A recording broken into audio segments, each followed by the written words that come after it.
I call on the representative of Ethiopia. Mr. President, we ask for the floor in the exercise of the right of reply to the statement made by the Egyptian delegate against my country, Ethiopia. The unfounded claims we heard here today are also communicated to the Security Council.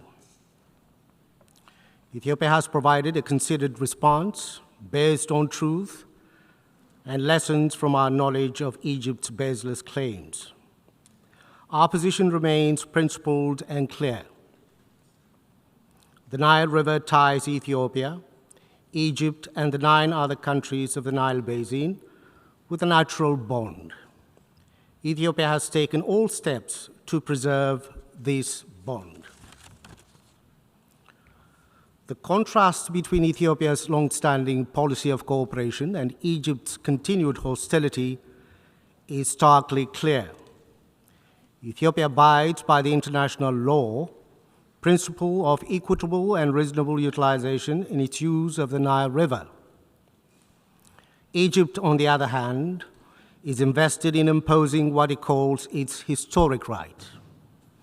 Ethiopia advances basin-wide cooperation along with its sisterly co-riparian countries.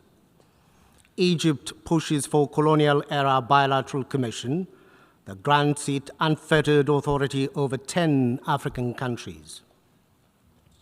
Ethiopia seeks to develop the water to protect the human rights of our people for inadequate standard of living, to enjoy access to clean drinking water, food, and electricity to power our homes, schools, hospitals, and factories.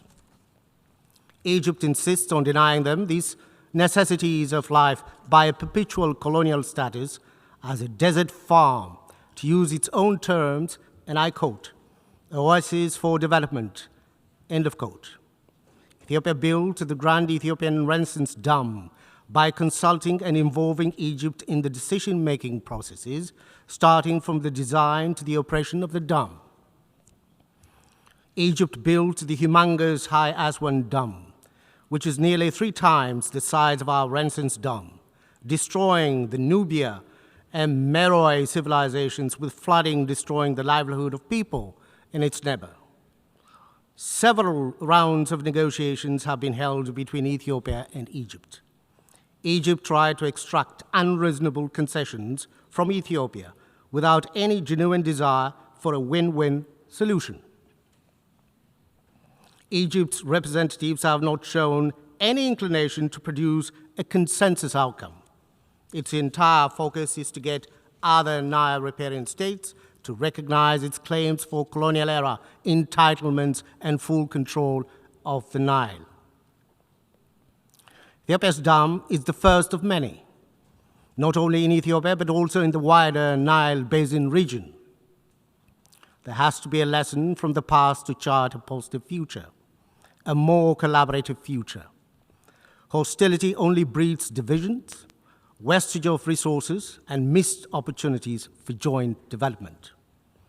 Ethiopia has redoubled its efforts to ensure regional peace and security, shoulder to shoulder with its neighbors, to restore peace, advance integration, and economic development, and in the fight against terrorism. Egypt, on the other hand, is disrupting these regional efforts, shipping in arms and supporting belligerents and making diplomatic solutions impossible in its neighbors to the south and west. There is no parallel comparison between my country, Ethiopia, and Egypt. Our determination to forge cooperation emanates from the just nature of our cause and action. It's influenced by the timeless bond and shared future we enjoy with our neighbors. When we exchange this word in this August Assembly, it is only because we are compelled to do so. Egypt's attempt to internationalize one hydroelectric dam, one African river, is only another case of exploiting this platform for narrow political purposes and a cover-up for national and regional preoccupations. This is one among several factors that contributed to the challenges the United Nations is facing in developing on its mandates.